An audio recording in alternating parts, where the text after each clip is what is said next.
Hey, Tubies! It's Psychic Bob. It is so awesome to be with you today. You guys are the best. I want to say thank you. Thank you for coming out to yesterday's video. We had Zodiac Thursday, and that was a lot of fun. We talked about all the planets that are in retrograde and what that means for you in the coming weeks. So if you haven't seen that video, definitely check it out. It's in the queue right before this one. Well, here we are. It's UFO Friday. That's right. I tell you, I love UFO Friday because it's wonderful to be able to stop and, contemplate the mysteries of, kind of where we are in the universe. And, a lot of you have been writing to me saying, Psyche Bob, tell us more about the aliens. Where are they? What do we know about them? What do you know about them? What are your thoughts? Well, I'm glad to do that because I think that there's so much to this subject. One of the things that I've been discovering recently is, we're always talking about aliens in terms of the Western world. We always talk about sightings in America, the crop circles in England, sightings in France and Germany. But we never really talk much or hear much about the Far East, such as India. And I believe that if we want to really start to discover more truth about the alien phenomena, we have to look beyond our Western culture and look to the East. As you know, I've often talked about ancient Egypt. That's Middle East. That's on the way. There's definitely clues there. And it seems that the further east we go, the more and more evidence appears.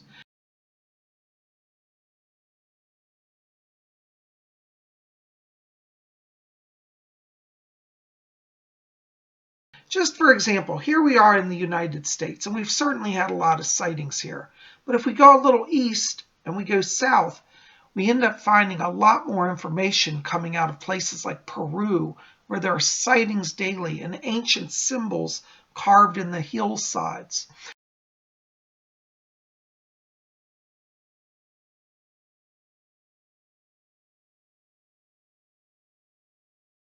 We go further east, we hit England, we have the crop circles there. And then we go further east, we're Italy. We have many ancient traditional artists who have painted UFOs in historic paintings.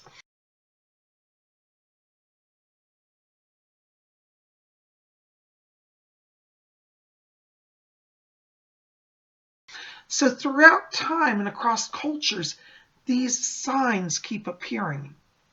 But we often don't hear about India. But do you know India has its own tradition of ancient UFO sightings and ancient alien presences? I did a video a while back called The Blue-Skinned Aliens. And in that video, I mentioned that I believe that we could consider Krishna and Rama as possibly connected to aliens, possibly the Arcturians or the Andromedans.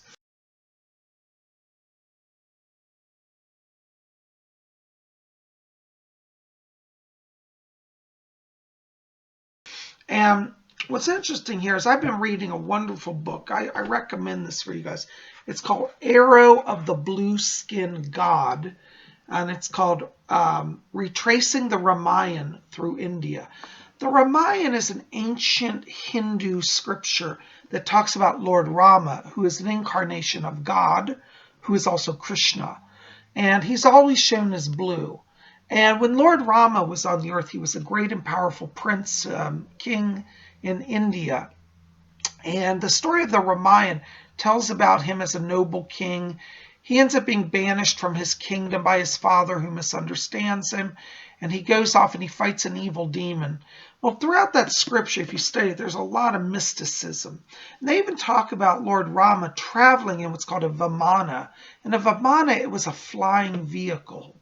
And the ancient Hindus often painted these and talked about them and called them flying machines. And it said that the powerful ones, the gods, would come and travel in these machines across the planet. And what's interesting is if you read even beyond the Ramayana in the Mahabharata, which is the ancient scripture of India, tells the history of India. Mahabharata has a lot of instances of Vimana and of various gods traveling in them. And it's so interesting because if you now, in fact, let me put some pictures up here before we go any further. Here's a picture of an Indian vimana.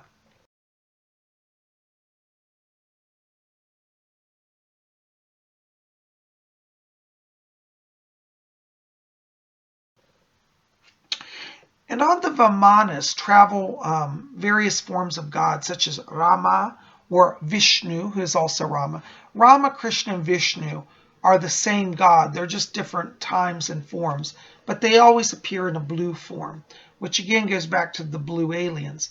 So could it be possible that the ancient Indians were interacting with people from the stars, or that perhaps the star people were already colonized and living on Earth, and because of their superiority, were considered the leaders of society? I think we have to give a look at it. Many years ago, I read this book also, the Srimad Bhagavatam, which is the story of Krishna. And Krishna is also a form of God. There he's blue on the cover. You can see him with Radha. And down here, he's in the Vishnu form, where he creates the whole cosmos. And this first book tells about the creation of the cosmos, which actually that'll have to be a whole nother video. But there's Krishna or Vishnu creating the universe in the back.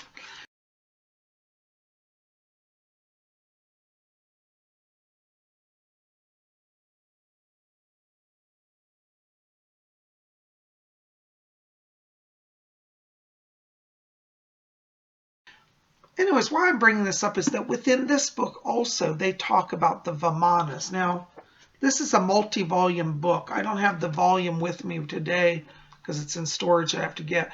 But it also shows pictures of the Vimana like I showed earlier. And here they also talk about another thing. There is a wise sage called Narada Muni.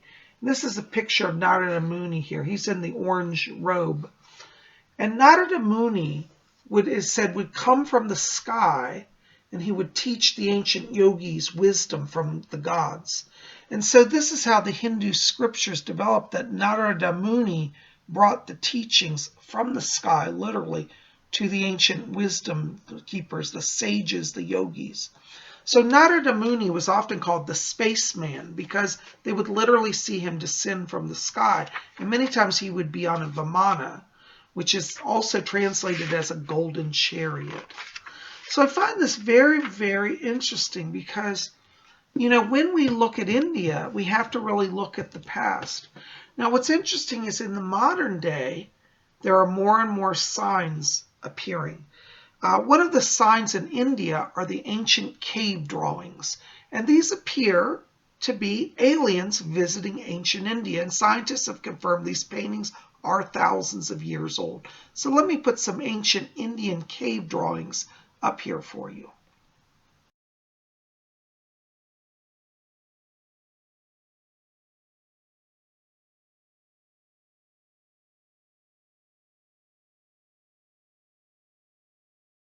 So as you can see, this is very, very interesting.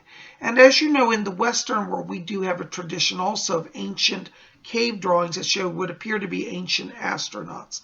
And in fact, in the 1970s, I forget what his name was, Robert Duycken, he wrote a book called Chariot of the Gods. Forgive me if I got the name wrong. I'll find it and put it up here for you.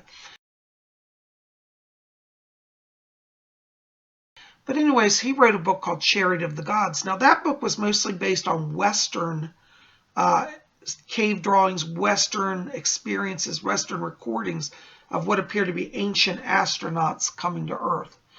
So when we look at that book, and then we look at the ancient Hindu scriptures, such as Srimad Bhagavatam and Mahabharata, and books like this, Arrow of a Blue-Skinned God, we start to see that this is expanding around the entire globe in cultures that were not even necessarily connected, yet are having similar experiences. I think it points to a higher reality and a higher truth that I personally find fascinating. Now, one of the things that is occurring more recently in India, which is rather shocking, is they are finding around India what appear to be corpses. These corpses appear in some cases to be alien. Some people are saying they're alien-human hybrids. And as we talked before, mentioned earlier in one of my former videos a few weeks ago, I said there may be a combination of aliens breeding with humans or creating clones or doing genetic modifications to connect humans and aliens. Well, there does seem to be what I think. Now, I can't prove this 100%, but it does appear to be some evidence coming out of India of that. I'm going to put some pictures up here. Now, these are rather graphic and rather disturbing, so if you're very sensitive, you might need to turn this off. But if you want to be a little brave and dare watching, I think it will be very enlightening for you. So let me put some images up here.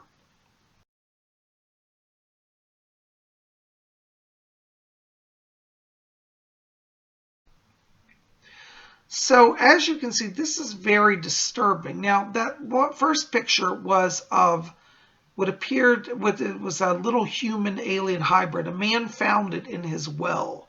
Can you imagine go out to dig for water? I think he was digging for a well, and he found this down. He'd been digging, and it was in the bottom of where he'd stopped digging. It looks like I believe the alien was dead. He didn't survive, but they did find the body. Very interesting. And the other pictures are also what appear to be bodies that have been found throughout India.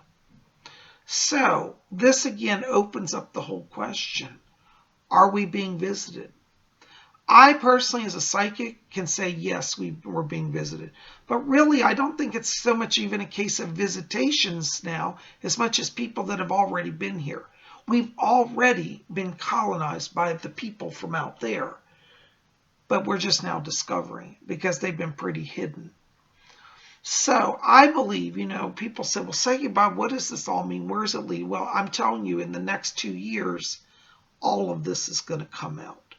And so I think we all need to just kind of be prepared, study history. If we study the past, we'll understand what we're dealing with. A lot of people are walking around being in denial right now, saying, oh, there's no such thing as aliens, can't happen.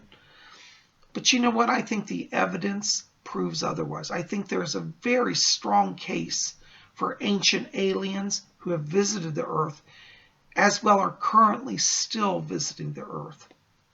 If you do a search on YouTube for UFO sightings, you can clearly see not all of these videos are faked. Many are, taken from different angles by different people unconnected at the same location. So there are evidences throughout the internet even. But I wanted to bring these to you because I don't hear a lot of people talking about India. I think Egypt is a big focus for ufologists because, as I've said in other videos, I do believe that Egypt was guided by aliens as well. And I believe that the aliens will return, the Anunnaki, the Carians, some of the Nordics who were involved in the Egyptian creation of ancient Egypt. But also India had a very strong rapport, I believe, with alien cultures. And so as we study India, we get another piece in our puzzle filled in. So I invite you guys, take your time, look up ancient India, study books such as the Mahabharata, the Bhagavad Gita, these books that tell about the interaction with the blue god, Vishnu, Krishna, Rama, however you call the blue skin god. I believe there's a mystery here. That divinity and the universe and the cosmos are all interconnected. And so, like I've always said, we don't have to look at the aliens with fear and trepidation, but we should look at them as perhaps our elder brothers and helpers on the way. So, there are my 2 cents today for UFO Friday. I hope this has given you some interesting insights today. I hope you'll explore this further. And as I dig out my books, I have a lot of stuff that's boxed up right now. I have to go through it, but I'll find my other Srimad Bhagavatams that have pictures in it of the Vimanas and show you too, okay? Well, guys, thanks for being here. It's UFO Friday. I wouldn't miss it. Tomorrow is Saturday, and you know what that means? Saturday night seance. That's right. So make sure to be here. We're going to have a seance. We'll see what the spirit people have. It's always exciting. In the meantime, if you didn't see the last few days' videos, check that out. On Wednesday, we had Wiccan Wednesday. We talked about the spiral goddess and how that affects the cosmos. And then on Thursday, we had Zodiac Thursday and talked about all the planets that are in retrograde. And here we are, UFO Friday. and tomorrow's a seance. So you got a lot to keep you busy here. And if you're new here and haven't subscribed, I'd like to invite you personally. Come and join our channel. Join Spirit Channel. We're really a community here. Just click that subscribe. Be part of our scene. We'd love you to be here. You guys are the best. Thanks for your time today. Listen, I hope you'll like this video, favorite it, share it with your friends. Let's get out the word about Spirit Channel. And we'll see you back here tomorrow for Saturday Night Seance. But until then, may you always blessed be.